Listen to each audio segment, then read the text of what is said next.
जादुई पतीला। सालों पहले पीतल नगर में किशन नाम का एक किसान रहता था। वह गांव के जमींदार के खेत पर काम करके किसी तरह अपना घर चला रहा था। पहले किशन के भी खेत थे, लेकिन उसके पिता के बीमार होने के कारण उसने अपने सारे खेत बेचने पड़े। मजदूरी में मिलने वाले पैसों से पिता का इलाज कराना और घर का खर्च चलाना मुश्किल हो रहा था। वो हर दिन सोचता कि कैसे घर की स्थिति को बेहतर किया जाए। आज भी इसी सोच के साथ किशन सुबह सुबह जमींदार के खेत पर काम करने के लिए निकला। खुदाई करते समय उसकी कुदाल किसी धातु से टकराई और तेज आवाज हुई। किशन के मन में हुआ कि आखिर ऐसा क्या है यहाँ। उसने तुरंत उस हिस्से को खोदा तो वहां से एक बड़ा सा पतीला निकला। पतीला देखकर किशन दुखी हो गया। किशन के मन में हुआ कि जेवरात होते तो मेरे घर की हालत थोड़ी सुधर जाती। फिर किशन ने सोचा कि चलो अब खाना खा ही लेता हूँ। किशन ने खाना खाने के लिए अपने हाथ की कुदाल उस पतीले में फेंक दी और हाथ मुंह धोकर खाना खाने लगा। खाना खत्म करने के बाद किशन अपनी कुदाल उठाने के लिए उस पतीले के पास गया और पहुंचते ही किशन हैरान हो गया। उस पतीले के अंदर एक नहीं बल्कि बहुत सारे कुदाल थे।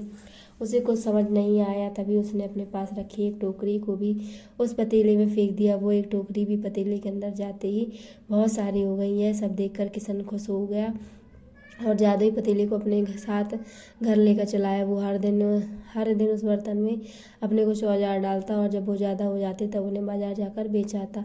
ऐसा करते करते किशन की हालत सुधरने लगी। उसने इस तरह से बहुत पैसा कमाया और अपने पिता का इलाज भी करवा लिया। एक दिन किसान ने कुछ गहने खरीदे और उसमें डाल दिए। वो गहने भी बहुत सारे बन गए। इस तरह धीरे धीरे किशन अमीर होने लगा और उसने जमींदार के यहाँ मजदूरी करना भी छोड़ दिया। किशन को अमीर होते देख जमींदार मोहन को किशन पर शक हुआ। वो सीधे किशन के घर पहुंचा। वहां जाकर उसे जादुई पतीले के बारे में पता चला। उसने किशन से पूछा, तुमने यह पतीला कब और किसके घर से चुराया? डरी हुई आवाज में किशन बोला, साहब ये पतीला मुझे खेत में खुदाई के समय मिला था। मैंने किसी के घर चोरी नहीं की।